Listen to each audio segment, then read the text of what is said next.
Corel Draw की window के introduction के बाद अब हम आते हैं प्रैक्टिकली काम की तरफ। तो प्रैक्टिकल काम का मतलब ये है कि फॉर एग्जांपल अगर मैं यहाँ पे कोई डिज़ाइन बनाना चाहता हूँ, कोई विजिटिंग कार्ड बनाना चाहता हूँ, कोई पोस्टर बनाना चाहता हूँ, कोई पम्फलेट बनाना चाहता हूँ, कोई ब्राउशर बनाना चाहता हूँ, कोई इश्तिहार बनाना चाहता हूँ, कोई भी डिज़ाइन बनाना चाहता हूँ, तो सबसे पहले किसी भी डिजाइन को बनाने के लिए आपको एक रेक्टेंगल लेना पड़ेगा। रेक्टेंगल क्यों लेना पड़ता है? रेक्टेंगल को हम इसलिए लेते हैं कि जब तक हमें किसी भी ऑब्जेक्ट का साइज मालूम नहीं है, किसी भी ऑब्जेक्ट के साइज को हम नहीं लेते तो उसके ऊपर हम डिजाइन नहीं बना सकते, क्योंकि जब तक किसी भी डिजाइन का साइज हमें मालूम नहीं है तो हम उसको डिजाइन नहीं बना सकते। फॉर एग्जाम्पल जब तक आपको अपनी ली हुई जमीन का अंदाजा नहीं है, फॉर एग्जाम्पल आप एक जमीन खरीदते हैं और आपने उस जमीन का कोई अंदाजा नहीं है कि वो 5 मरले में है, 10 मरले में है, 20 मरले में है, 2 मरले में है, तो जब तक आप उसके मरलों का यानी उसके साइज का अंदाजा नहीं लगा सकते आप उसके ऊपर घर को तामीर नहीं कर सकते। क्योंकि हो सकता है कि आप उस नक्शे को उसकी जमीन से बड़ा बनाएं या उससे छोटा बनाएं, तो आपको काफी मुश्किलात का सामना करना पड़ता है। तो इसीलिए जब भी हम कोरल ड्रा में कोई भी डिजाइन तैयार करते हैं या किसी भी डिजाइन को तैयार करने के लिए इस्तेमाल करते हैं या किसी भी कोरल ड्रा में किसी भी डिजाइन को तैयार करना शुरू करते हैं, तो उसके लिए सबसे पहले उसके साइज का होना लाजमी है। तो उसी साइज के मुताबिक हम उस रेक्टेंगल को ड्रा करते हैं। रेक्टेंगल की शॉर्टकट हमारे पास है F6। तो सबसे पहले मैं आता हूं, रेक्टेंगल पे क्लिक करता हूं या F6 प्रेस करके रेक्टेंगल को ड्रा करता हूं। ये देखिए आपको छोटे से यहाँ पे नजर आ रहा होगा ब्रैकेट के दरमियान में F6। तो यहाँ किसी भी टूल पे आप क्लिक करें और उसके साथ उस ब्रैकेट्स में कुछ भी लिखा हो तो समझे कि ये उसकी शॉर्टकट है। तो सबसे पहले हम आते हैं रेक्टेंगल को क्लिक करते हैं और रेक्टेंगल को यहाँ पे ड्रा करते हैं।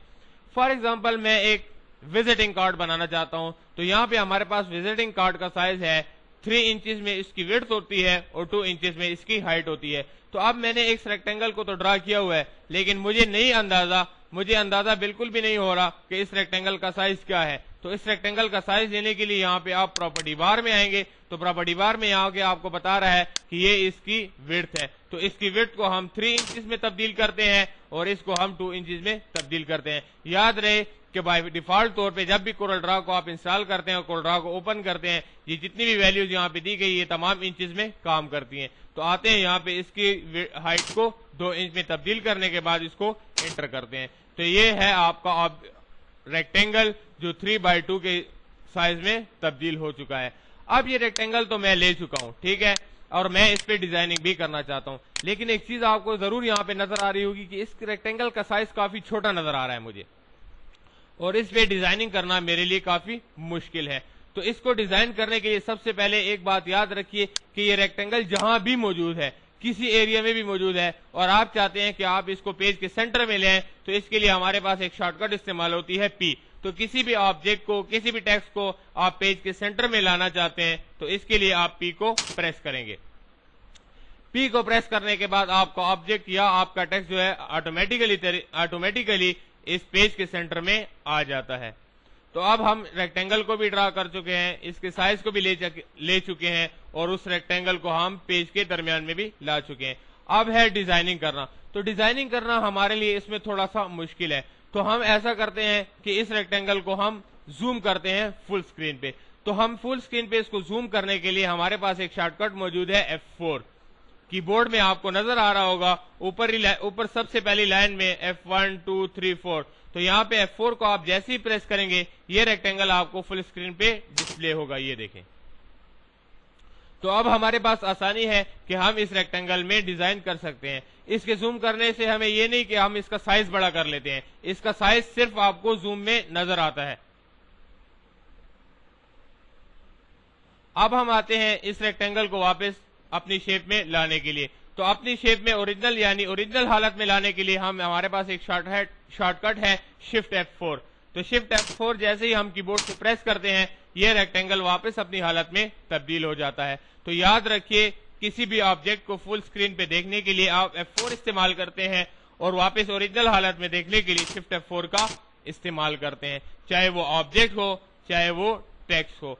तो अब हम आते हैं, ये हमारा काम भी मुकम्मल हो गया कि हमने एक रेक्टेंगल को ड्रा किया, इसका साइज लिया और हमने इसको फुल स्क्रीन पे जूम करने का तरीका सीखा। अब मैंने इसको फुल स्क्रीन पे जूम भी कर लिया, सब कुछ कर लिया। अब मैं एक कार्ड ऐसा डिजाइन करना चाहता हूं और मैं चाहता हूं कि इसके जो कॉर्नर है इसको राउंड करूं। तो इसके कॉर्नर को राउंड करने के हमारे पास तीन तरीके हैं। पहला तरीका तो ये है कि आप प्रॉपर्टी बार में जाके इसकी वैल्यू को चेंज कर दें। जीरो वैल्यू पे तमाम कॉर्नर इसके मौजूद हैं, left corner, right corner, top corner, bottom bottom left corner, ये तमाम कॉर्नर जो है ये 0 वैल्यू पे मुश्तमिल है। अगर मैं चाहता हूं कि इसको 20 वैल्यू पे तब्दील कर दूं तो आप इसको 20 वैल्यू दो के जैसे ही इंटर करेंगे तो इसके कॉर्नर ऑटोमेटिकली तौर पे राउंड हो जाएंगे। आप इसको F4 करके यानी जूम करके देखें तो आपको साफ इसका अंदाजा होगा। अगर आप इसकी वैल्यू को 50% करना चाहते हैं, 60% करना चाहते हैं, जितनी आप इसकी वैल्यू बढ़ाते रहेंगे बाय डिफॉल्ट तौर पे इसके कॉर्नर जो है वो राउंड होते रहेंगे। अगर आप इसको दोबारा ओरिजिनल हालत में लाना चाहते हैं तो आप इसको 0 वैल्यू देके एंटर कर सकते हैं।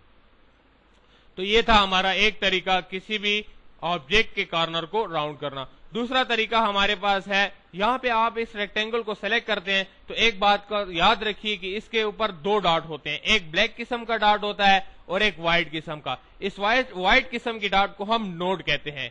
क्या कहते हैं? नोड। नोड की मदद से आप इसको मूव करके राउंड कर सकते हैं। देखिए जैसे ही मैं अपने कर्सर को इस नोड पे लेके आता हूं हमारे कर्सर का निशान भी है तब्दील हो जाता है। तो मैं इसके कर्सर के निशान को तब्दील करता हूं और यहां से मैं इसको राउंड करके इसको ड्रैग करता हूं।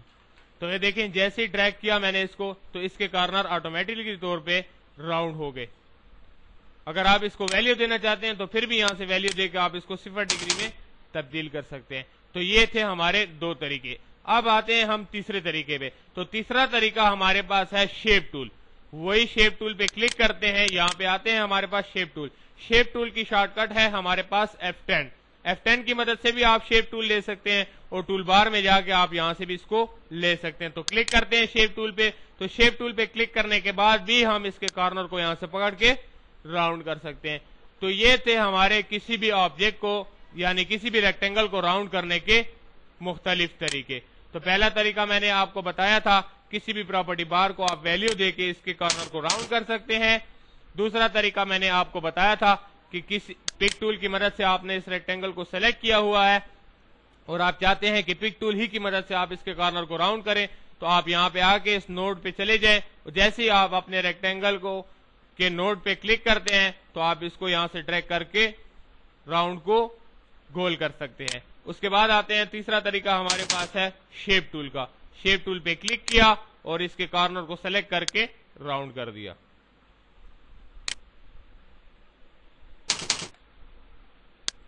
उसके बाद आते हैं हम चाहते हैं कि हम इस रेक्टेंगल के एक कॉर्नर को राउंड करें। तो एक कॉर्नर को राउंड करने के लिए हमारे पास दो तरीके मौजूद हैं।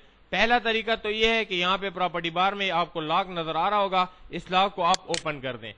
जब भी आप इस लॉक को ओपन करेंगे तो किसी भी कॉर्नर के एरिया को आप वैल्यू देकर उसके कॉर्नर को राउंड कर सकते हैं। फॉर एग्जांपल मैं चाहता हूं कि राइट साइड की वैल्यू, राइट साइड का जो कॉर्नर है उसकी कॉर्नर को आप राउंड करना चाहते हैं तो आप इसको 50%, 20%, 30% कोई भी वैल्यू देकर आप इसको एंटर करें तो आपको नजर आ रहा होगा स्क्रीन पे कि उसकी जिस एरिया को यानी जिस कॉर्नर को आपने वैल्यू दी है वही कॉर्नर राउंड हुआ। अब मैं चाहता हूं कि इसके लेफ्ट साइड पे, बॉटम साइड पे जो कॉर्नर है उसको राउंड करना चाहता हूं तो वहां पे भी आप वैल्यू देके उस कॉर्नर को राउंड कर सकते हैं। तो इसका मतलब यह है कि जब आप इस लॉक को ओपन करें तो उसके किसी भी कॉर्नर को आप वैल्यू दे तो वही कॉर्नर वैल्यू लेगा जहां पे आप उसने उसको वैल्यू दी होगी। तो दोबारा आप इसको ओरिजिनल हालत में जाना चाहते हैं तो 0 वैल्यू देके एंटर करें तो वो कॉर्नर जो है यानी वो राउंड हुआ कॉर्नर दोबारा अपने ओरिजिनल हालत में तब्दील हो जाएगा। अब मैं आता हूं इस 50 वैल्यू यानी 50 वैल्यू को 0 करता हूं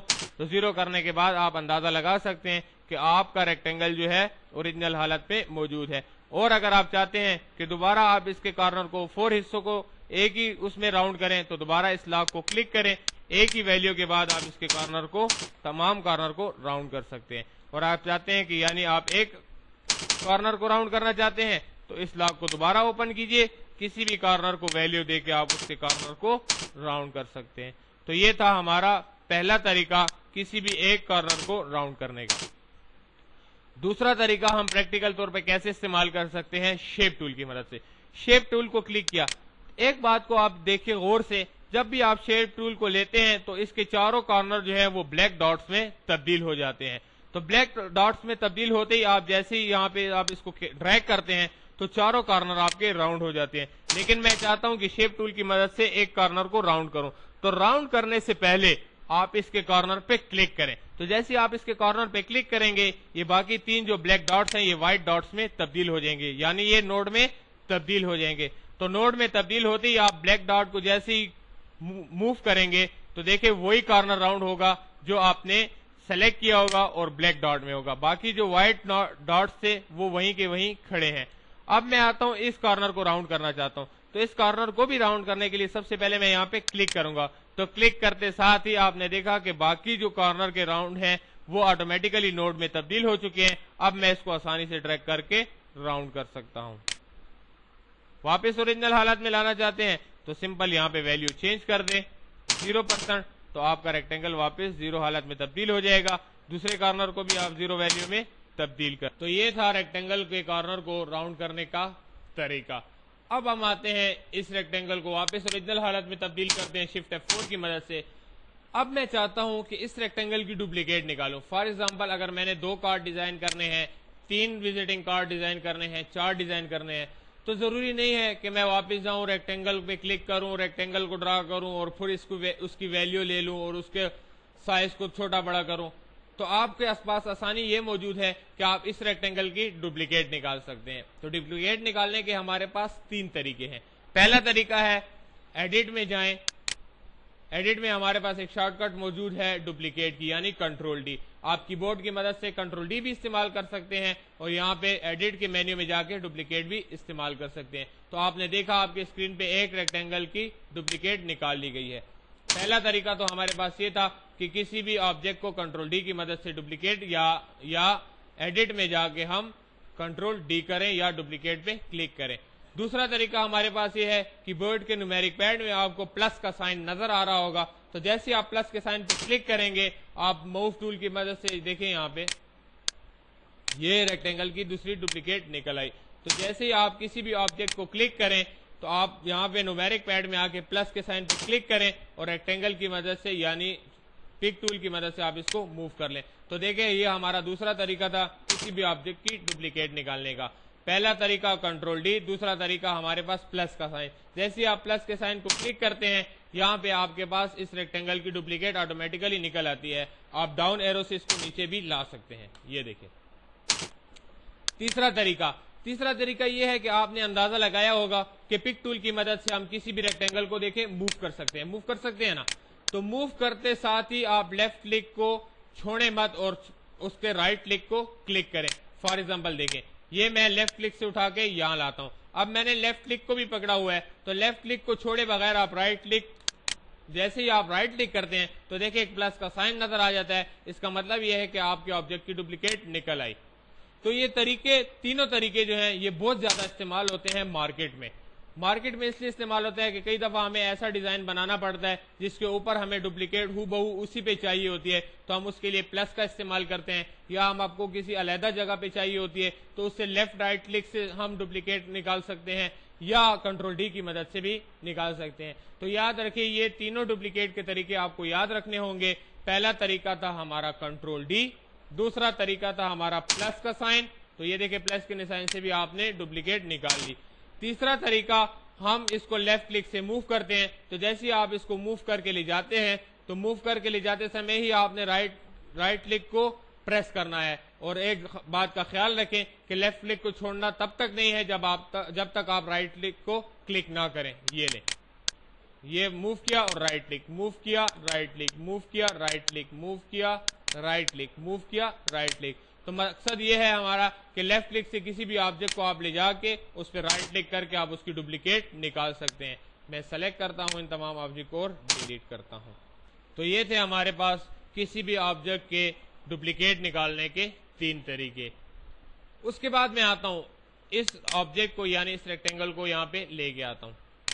मैं आपको ये रेक्टेंगल इसलिए समझा रहा हूं कि रेक्टेंगल ही की मदद से आप तमाम डिजाइनिंग कर सकते हैं। और अगर आपने इस लेक्चर को सीख लिया तो इस लेक्चर के सीखते ही आपको काफी ज्यादा कमांड हासिल हो जाएगी रेक्टेंगल पे, रेक्टेंगल की डुप्लीकेट निकालने पे और रेक्टेंगल पे काम करने पे। अब आपको ये रेक्टेंगल जो है सिलेक्टेड हालत में नजर आ रहा है। अगर इसी रेक्टेंगल पे मैं दोबारा क्लिक करता हूं तो देखिए अंदाजा लगाएं, आप इसकी शेप को तब्दील महसूस करेंगे।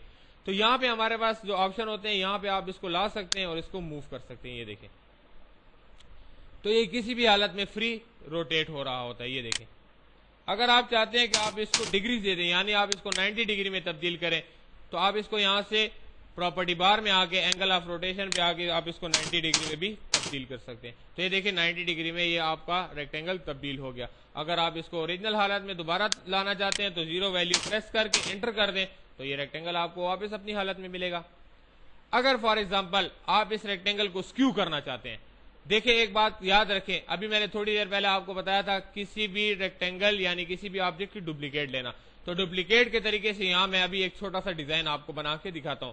मैं इस सेलेक्टेड ऑब्जेक्ट पे दोबारा क्लिक करता हूं। दोबारा क्लिक करने के बाद देखिए इसकी शेप तब्दील हो जाती है। तब्दील होते साथ ही यहां पे हमारे पास एक ऑप्शन होता है स्क्यू का। तो अब मैं इस रेक्टेंगल को इस हालत में भी स्क्यू कर सकता हूं, इस हालत में भी स्क्यू कर सकता हूं। तो आपका क्या ख्याल है कि इसको स्क्यू करते समय ही मैं अगर यहां पे राइट क्लिक कर दूं तो ये स्क्यू भी हो जाएगा और उसकी डुप्लीकेट भी निकल आएगी। तो देखा इस डिजाइन को बनते हुए। मैं आता हूं अब ओरिजिनल रेक्टेंगल पे, फिर क्लिक करता हूं, दोबारा क्लिक करता हूं, यहां पे आके मैं इसको इस शेप में ला के यहां पे इसकी डुप्लीकेट निकालता हूं। तो क्या हुआ, उसी रेक्टेंगल से हमने इसको शेप में तब्दील किया। किसकी मदद से? डुप्लीकेट की मदद से। तो याद रखें, हमारे रेक्टेंगल यानी हमारे कोरल ड्रा में डिजाइनिंग बनाने में हर एक कमांड का बहुत ज्यादा इस्तेमाल है और काफी डीप इस्तेमाल है। अब मैं इस रेक्टेंगल को सेलेक्ट करता हूं, दोबारा इसको स्क्यू हालत में लाता हूं और राइट क्लिक करके इसे एक डिजाइन बनाता हूं। तो आपने अंदाजा तो लगा लिया होगा कि किसी भी हालत में रेक्टेंगल को मौजूद आप मूव करें, स्क्यू करें और दोबारा लेफ्ट और राइट क्लिक प्रेस करें तो देखिए आपको आसानी से एक ही रेक्टेंगल से बेहतरीन शेप बना के देता है। तो ये हमारी शेप हुई, इसको आप कलर भी दे सकते हैं।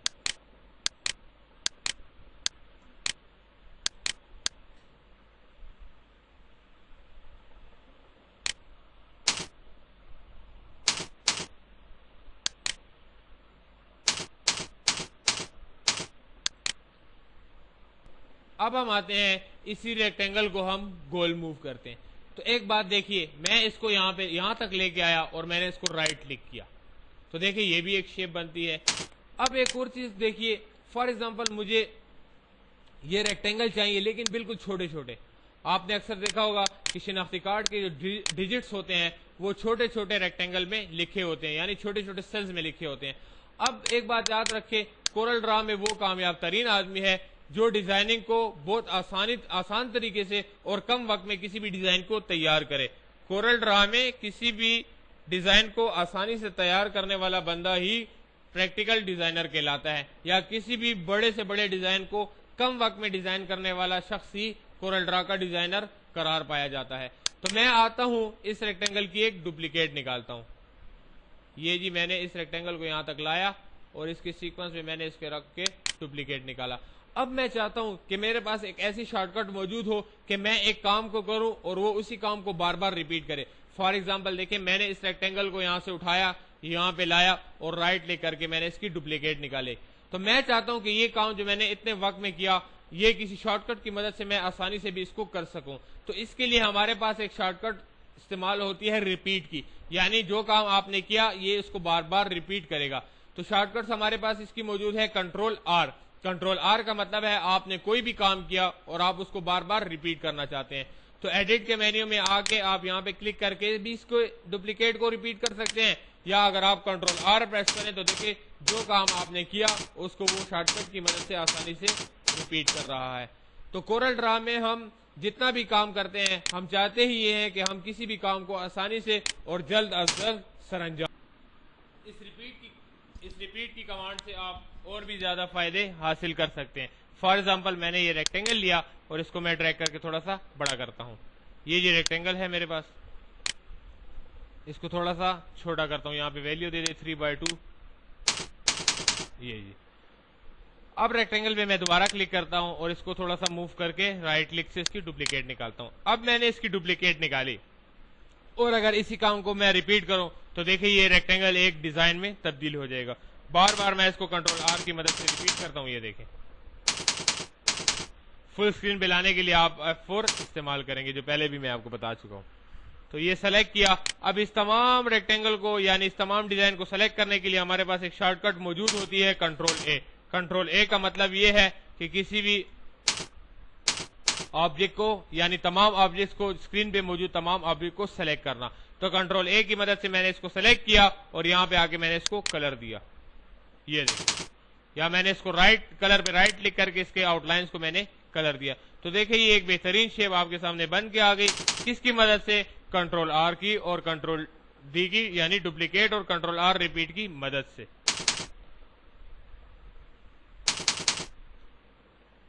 अब मैं इसी रेक्टेंगल को थोड़ा सा यहां से पकड़ के छोटा करता हूं, बिल्कुल लाइन की शेप में ले आता हूं। लाइन की शेप में लाते ही अगर मैं चाहता हूं कि मैं इसकी डुप्लीकेट निकालना चाहता हूं तो लेफ्ट क्लिक से उठा के आप इसको राइट क्लिक भी कर सकते हैं। और अगर आप चाहते हैं कि इस लाइन को आप सीधा करें तो वही तरीका, आप इसके एंगल में आके रोटेशन तब्दील कर दें, 90 डिग्री कर दें, तो देखिए ऑटोमेटिकली ये बिल्कुल सीधा हो जाएगा 90 डिग्री पे। अब मैं आता हूं इस रेक्टेंगल को यहां से खींच के थोड़ा बड़ा करता हूं, छोटा भी कर सकता हूं। अच्छा, एक बात याद रखिए, यहां पे जो हमारे पास कलर मौजूद है, आप किसी भी ऑब्जेक्ट को सेलेक्ट करके कलर पे क्लिक करें तो ऑटोमेटिकली तौर पे ये कलर जो है ऑब्जेक्ट में चला जाएगा। अब मैं इसको F4 करके थोड़ा सा बड़ा करता हूं। एक चीज का अंदाजा आपको करवाता हूं कि यहां पे जो भी रेक्टेंगल आप ड्रैग करते हैं इसका फिल कलर अलहदा होता है और इसके आउटलाइन का कलर अलहदा होता है। ये देखिए, ये आउटलाइन आपको ब्लैक नजर आ रही है और फिल कलर आपको दूसरे कलर में नजर आ रहा है। अब मैं आता हूं उसी कलर पे राइट क्लिक करता हूं, तो जैसे ही मैं उस कलर पे राइट क्लिक करूंगा ऑटोमेटिकली तौर पे इसके रेक्टेंगल के जो आउटलाइन है वो भी इसी कलर में तब्दील हो जाएंगे। ये लें, अगर मैं येलो कलर पे राइट क्लिक करूं तो देखिए उसके आउटलाइन का कलर हो जाएगा, और अगर लेफ्ट क्लिक इसी कलर पे करूंगा तो उसके फिल कलर में तब्दील हो जाएगा। तो मतलब ये हुआ कि लेफ्ट क्लिक से आप किसी भी ऑब्जेक्ट को अंदर फिल कर सकते हैं और राइट क्लिक करके उसके आउटलाइन को कलर कर सकते हैं। ये ले जी, मैंने ब्लैक कलर किया अंदर और कॉर्नर यानी इसके आउटलाइन पे मैं इसको येलो कलर दिया। तो येलो कलर देने के लिए आप इस पे राइट क्लिक करेंगे आउटलाइन को कलर करने के लिए, और अगर आपने इसी कलर को ऑब्जेक्ट में फिल करना है तो लेफ्ट क्लिक करके आप इसको फिल कर सकते हैं। दोबारा आते हैं शिफ्ट F4 की मदद से इसको अपनी हालत में तब्दील करने के लिए। अब मैं इस रेक्टेंगल को थोड़ा सा और पतला करता हूं। ये लें जी, यहां पे मैं इसको ले आया। अब देखिए इन्हीं शॉर्टकट्स की मदद से मैं एक छोटा सा डिजाइन और बनाता हूं। मैं इस पे दोबारा क्लिक करता हूं। दोबारा क्लिक करने के बाद यहां से मैं इसको मूव करके यहां तक लाया। यहां तक लाने के बाद अगर मैं इस पे कंट्रोल आर की कमांड रिपीट करूं तो देखिए एक बेहतरीन डिजाइन बन के सामने आएगा। ये ले, ये ले। और अगर मैं इस पे क्लिक करता हूं तो एक चीज का अंदाजा आप लगाएं, जहां पे क्रॉस का निशान लगा है इस पे मैं क्लिक करता हूं तो यहां पे एक गोल सा निशान आपको नजर आता है। इस गोल से निशान को जैसे हम इस कॉर्नर को या इस रेक्टेंगल को या इस लाइन को हम मूव करते हैं तो जो नोड यानी जो गोल सा दायरा है वो जहां पे पड़ा है वहीं मौजूद है और वो जगह बिल्कुल साकित है, बाकी जो एरिया है वो मूव कर रहा है। अगर मैं इस गोल निशान को उठा के थोड़ा सा साइड पे ले आऊं और दोबारा इसको मूव करो, देखिए गोल निशान जो है जहां मौजूद है वो जगह साकित पड़ी है। तो अगर मैं यहां पे लाके इस पे राइट क्लिक कर दूं और इसको दोबारा रिपीट करूं तो देखिए एक पंखे की शेप बन जाती है। ये ले, तो इसका मतलब ये हुआ कि रेक्टेंगल से हम बेहतरीन से बेहतरीन अशकाल बड़ी आसानी से बना सकते हैं इन्हीं शॉर्टकट की मदद से। अगर मैं इस गोल को उठा के यहां से बाहर ले आऊं और दोबारा इसको राइट मूव करूं और दोबारा इसको रिपीट करूं तो देखिए एक सीढ़ी की शेप में ये तब्दील हो जाता है। तुझे मौका मिल गया, तू आगे बैठ।